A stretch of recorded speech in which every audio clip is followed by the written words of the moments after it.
অলির গল্পের দুনিয়ায় আপনাদের স্বাগত। আজকে আপনারা শুনবেন সুকুমার রায়ের লেখা যতীনের জুতো। যতীনের নতুন জুতো কিনে এনে তার বাবা বললেন, এবার যদি অমন করে জুতো নষ্ট করো তবে এই ছেঁড়া জুতো পরেই থাকবে। যতীনের চটি লাগে প্রতি মাসে এক জোড়া। ধুতি তার দুদিন যেতে না যেতেই ছিঁড়ে যায়। কোনো জিনিসে তার যত্ন নেই। বইগুলো সব মোলার ছেঁড়া, কোন দুমড়ানো। স্লেটটা উপর থেকে নিচ পর্যন্ত ফাটা। স্লেটের পেন্সিলগুলো সর্বদাই তার হাত থেকে পড়ে যায়, কাজেই ছোট ছোট টুকরো টুকরো। আর একটা তার মন্দ অভ্যাস ছিল লেড পেন্সিলের গোড়া চিবানো। চিবিয়ে চিবিয়ে তার পেন্সিলের কাঠটা বাদামের খোলার মতো খেয়ে গিয়েছিল। তাই দেখে ক্লাসের মাস্টার মশাই বলতেন, তুমি কি বাড়িতে ভাত খেতে পাও না? নতুন চটি পায়ে দিয়ে প্রথম দিন যতীন খুব সাবধানে রইল, পাছে ছিঁড়ে যায়। সিঁড়ি দিয়ে আস্তে আস্তে নামে, চৌকাঠ ডিঙোবার সময় সাবধানে থাকে যাতে ঠোক্কর না খায়। কিন্তু ওই পর্যন্তই। দুদিন পরে আবার যেই সেই চটির মায়া ছেড়ে দূর দূর করে সিঁড়ি দিয়ে নামা, যেতে যেতে 10 বার হোঁচট খাওয়া সব আরম্ভ হলো। কাজেই 1 মাস যেতে না যেতে চটির একটা পাশ একটু হাঁ করল। মা বললেন, ওরে, এই বেলা মুচিটাকে সেলাই করা, না হলে একেবারে যাবে।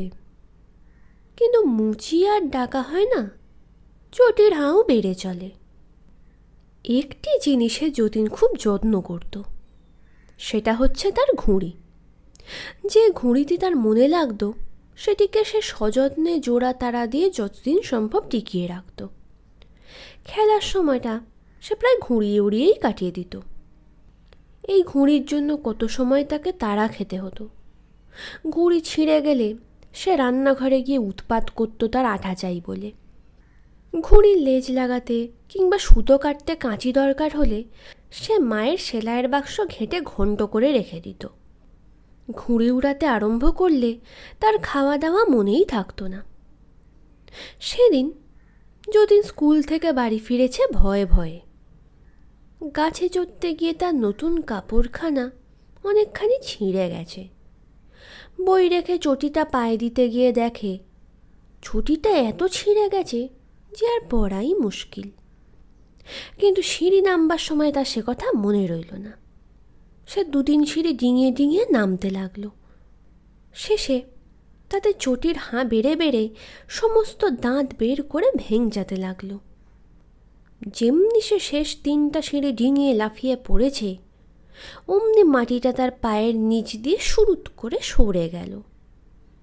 আর ছেঁড়া চটি তাকে নিয়ে সাঁই সাঁই করে শূন্যের উপর দিয়ে কোথায় যে ছুটে চলল তার ঠিক ঠিকানা নেই। ছুটতে ছুটতে ছুটতে ছুটতে ছুটি যখন থামল, তখন যতীন দেখল সে কোন অচেনা দেশে এসে পড়েছে। সেখানে চারদিকে অনেক মুচি বসে আছে, যারা যতীনকে দেখে কাছে এলো। তারপর তার পা থেকে ছেঁড়া চটি জোড়া খুলে নিয়ে সেগুলোকে খুব যত্ন করে ঝাড়তে লাগলো। তাদের মধ্যে একজন মাতব্বর গোছের, সে যতীনকে বলল, তুই দেখছি ভারী দুষ্টু, জুতো জোড়ার এমন দশা করেছ, দেখো দেখি, আর একটু হলে বেচারিদের প্রাণ বেরিয়ে যেত। যতীনের ততক্ষণে একটু সাহস হয়েছে। সে বললে, জুতোর আবার প্রাণ থাকে নাকি? তা না তো কি, তোমরা বুঝি মনে করো তোমরা যখন জুতো পায়ে দিয়ে জোরে জোরে হাঁটো তখন ওদের লাগে না? খুব লাগে, লাগে বলেই তো ওরা মজমজ করে। যখন তুমি চটি পায়ে দিয়ে দূর দূর করে সিঁড়ি দিয়ে ওটা নামা করছিলে আর তোমার পায়ের চাপে ওর পাশ কেটে গিয়েছিল, তখন কি ওর লাগেনি? খুব লেগেছিল। সেই জন্যেই তো তোমাকে আমাদের কাছে নিয়ে এসেছি। যত রাজ্যের ছেলেদের জিনিসপত্রের ভার আমাদের উপর, তারা সেসবের অযত্ন করলে আমরা তাদের শিক্ষা দিই। মুচি যতীনের হাতে ছেঁড়া চটি দিয়ে বলল, নাও সেলাই করো।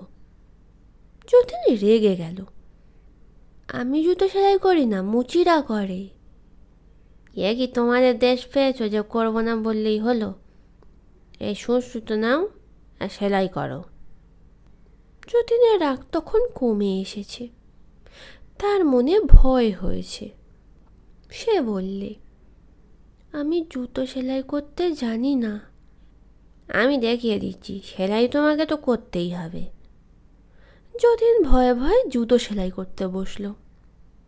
তার হাতে ছুঁচ ফুটে গেল, ঘাড় নিচু করে থেকে থেকে ঘাড়ে ব্যথা হয়ে গেল। অনেক কষ্টে সারা দিনে এক পাটি চটি সেলাই হলো। তখন সে মুচিকে বলল, কাল অন্যটা করব, এখন খিদে পেয়েছে। সে কি, সব কাজ শেষ না করে তুমি খেতেও পাবে না, ঘুমোতেও পাবে না? এক পাটি চটি এখনও বাকি আছে। তারপর তোমাকে আস্তে আস্তে চলতে শিখতে হবে, যেন আর কোনো জুতোর উপর অত্যাচার না করো। তারপর দর্জির কাছে গিয়ে ছেঁড়া কাপড় সেলাই করতে হবে। তারপর আরও কী কী জিনিস নষ্ট করেছ দেখা যাবে। যতীনের তখন চোখ দিয়ে জল গড়িয়ে পড়ছে। সে কাঁদতে কাঁদতে কোনো রকমে অন্য চটিটা সেলাই করল। ভাগ্যে এ পাটিটা বেশি ছেঁড়া ছিল না। তখন মুচিরা তাকে একটা 5 তলা উঁচু বাড়ির কাছে নিয়ে গেল। সে বাড়িতে একটা সিঁড়ি বরাবর 1 তলা থেকে 5 তলা পর্যন্ত উঠে গেছে। তারা যতীনকে সেই সিঁড়ির নিচে দাঁড় করিয়ে দিয়ে বললে, যাও, একেবারে 5 তলা পর্যন্ত উঠে যাও, আবার নেমে এসো। দেখো, আস্তে আস্তে একটা একটা করে সিঁড়ি উঠবে নামবে। যতীন 5 তলা পর্যন্ত উঠে গিয়ে নেমে এলো। সে নিচে আসলে মুচিরা বললে, হয়নি, তুমি 3 বার দুটো সিঁড়ি একসঙ্গে উঠেছ, 5 বার লাফিয়েছ, আর 2 বার 3টে করে সিঁড়ি ডিঙিয়েছ। আবার ওঠো, মনে থাকে যেন একটুও লাফাবে না, একটাও সিঁড়ি ডিঙোবে না। এ 2টা সিঁড়ি উঠে নেমে যতীন বেচারির পা টন টন করছিল। সে এবার আস্তে আস্তে উপরে উঠল, আস্তে আস্তে নেমে এলো। আচ্ছা, এবার মন্দ হয়নি, তাহলে চলো দর্জির কাছে। এই বলে তারা তাকে আর একটা মাঠে নিয়ে গেল। সেখানে খালি দর্জিরা বসে সেলাই করছে। যতীনকে দেখেই তারা কাছে এসে জিজ্ঞেস করল, কি কি ছিঁড়েছ? নতুন ধুতিটা, দেখো কতটা ছিঁড়ে ফেলেছে। বড় অন্যায়, বড় অন্যায়, সে কি সেলাই করো। যতীনের আর না বলবার সাহস হলো না। সে সুতো নিয়ে ছেঁড়া কাপড় জুততে বসে গেল। সবে মাত্র 2-1 ফোঁড় দিয়েছে, অমনি দর্জিরা চেঁচিয়ে উঠল, ওকে কি সেলাই বলে? খোলো খোলো। অমনি করে বেচারি যতবার সেলাই করে ততবার তারা বলে, খোলো খোলো। শেষে সে একেবারে কেঁদে ফেলল। বলল, আমার বড্ড খিদে পেয়েছে, আমাকে বাড়ি পৌঁছে দাও, আমি আর কখনো কাপড় ছিঁড়ব না, ছাতা ছিঁড়ব না। তাতে দর্জিরা হাসতে হাসতে বললে, খিদে পেয়েছে তো তোমার খাবার জিনিস তো আমাদের কাছে ঢের আছে। এই বলে তারা তাদের কাপড়ে দাগ দেবার পেন্সিল কতকগুলো এনে দিল। তুমি তো পেন্সিল চিবোতে ভালোবাসো, এইগুলো চিবিয়ে খাও, আর কিছু তো আমাদের কাছে নেই। এই বলে তারা যার যার কাজে চলে গেল। শ্রান্ত ক্লান্ত হয়ে যতীন কাঁদতে কাঁদতে মাটিতে শুয়ে পড়ল। এমন সময় আকাশে বোঁ বোঁ করে কিসের শব্দ হলো, আর যতীনের তালি দেওয়া সাধের ঘুড়িটা গোঁত খেয়ে তার কোলের উপর এসে পড়ল। ঘুড়িটা ফিসফিস করে বলল, তুমি আমাকে যত্ন করেছ, তাই আমি তোমাকে সাহায্য করতে এসেছি, শিগগির আমার লেজটা ধরো। যতীন তাড়াতাড়ি ঘুড়ির লেজ ধরল। ঘুড়িটা অমনি তাকে নিয়ে শোঁ করে আকাশে উঠে গেল। সেই শব্দ শুনে দর্জিরা বড় বড় কাঁচি নিয়ে ছুটে এলো ঘুড়ির সুতোটা কেটে দিতে। হঠাৎ ঘুড়ি আর যতীন জড়াজড়ি করে নিচের দিকে পড়তে লাগলো। পড়তে পড়তে যেই মাটিটা ধাই করে যতীনের মাথায় লাগলো, অমনি সে চমকে উঠল। ঘুড়িটা কি হলো কে জানে। যতীন দেখল সে সিঁড়ির নিচে শুয়ে আছে, আর তার মাথায় ভয়ানক বেদনা হয়েছে। কিছুদিন ভুগে যতীন সেরে উঠল। তার মা বলতেন, আহা, সিঁড়ি থেকে পড়ে গিয়ে এই ভোগানিতে বাচ্চা আমার বড় দুর্বল হয়ে গেছে।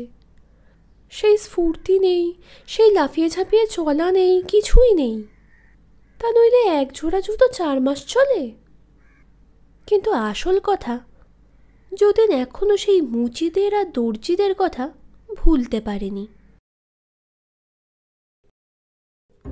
গল্পটি ভালো লেগে থাকলে ভিডিওটিতে একটি লাইক করতে ভুলবেন না এবং বাংলা সাহিত্যের আরও গল্প শোনার জন্য চ্যানেলটি সাবস্ক্রাইব করে দেবেন।